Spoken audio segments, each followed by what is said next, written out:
Assalamualaikum warahmatullahi wabarakatuh. My name is Anggun Septiani Rini with NPM 2441201 from the Accounting Study Program. In this video, I will explain about income and discrimination. First is income.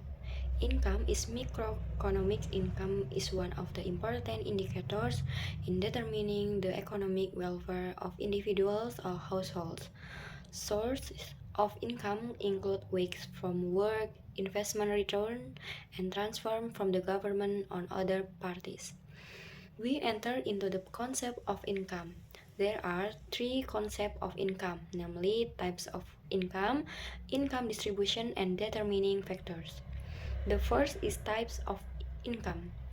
Income can be in the form of wage from work received by individuals in return for work done, either in the form of permanent work contracts or part-time work. Number two, capital income, such as a portion of the company profits paid to shareholder or income from investment in the form of loans or savings. Number three, transfer such as financial assistance from the government to certain individual or groups, such as full or education subsidies. Second is income distribution, which is the inequality of distribution that creates economic and social problems. This inequality is often measured using the generation or the Lorenz curve. Third is the determining factors. Human capital such as education and skill play an important role. The labor market also determines how income is distributed. The next is discrimination. Discrimination is a phenomenon that often occurs in the labor market and goods market, where certain individuals or groups are treated differently based on non-economic characteristics such as gender, race, or age. In economic, there are several examples of discriminations that occurs in the market. Here are types of discrimination that are relevant in the context of economic. Number one, wage discrimination. The difference in salary between individuals with the same position and job based on gender, race, or other characteristic. Number two, discrimination in recruitment.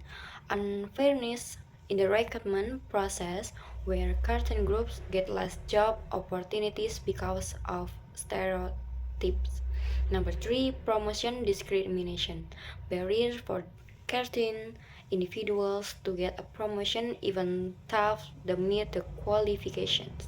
Number four, discrimination in the market for goods and services. Difference in access or price of goods and services based on economic factors such as race or gender.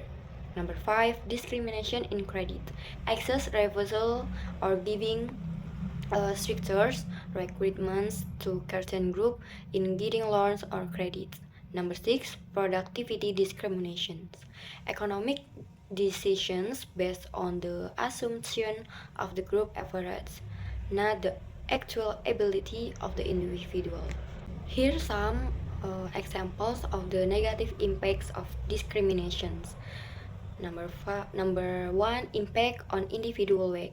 Discrimination causes certain groups to receive a longer wage, even though they do the same job, and discrimination in recruitment reduces job opportunities for minority groups.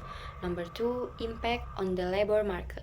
Market inefficiency in competent talent is not optimally utilized because recruitment is based on non-economic factors such as gender or race, and difference in income and opportunities create gaps that are difficult to overcome in the long term.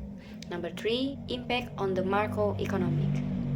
Discriminations limits the potential contribution of certain groups to the economic and can lead to a decline in national productivity. In addition, countries with high level of discrimination often lose the best talent, so that their competitiveness decreases in the global market, causing a decline in the global competitiveness. Here are Here are some efforts to overcome discrimination. The first is implementation of equality. Policy allow that ensures there is no discrimination based on gender, race, religions, age, or disability in wage, recruitment, promotion, and access to economic services. The second is sanctions for discriminations. Companies or individuals who are proven to have discriminated are subject to fines or penalties. The third is weak transparency. Requires companies to publish information about weak groups based on gender or other groups.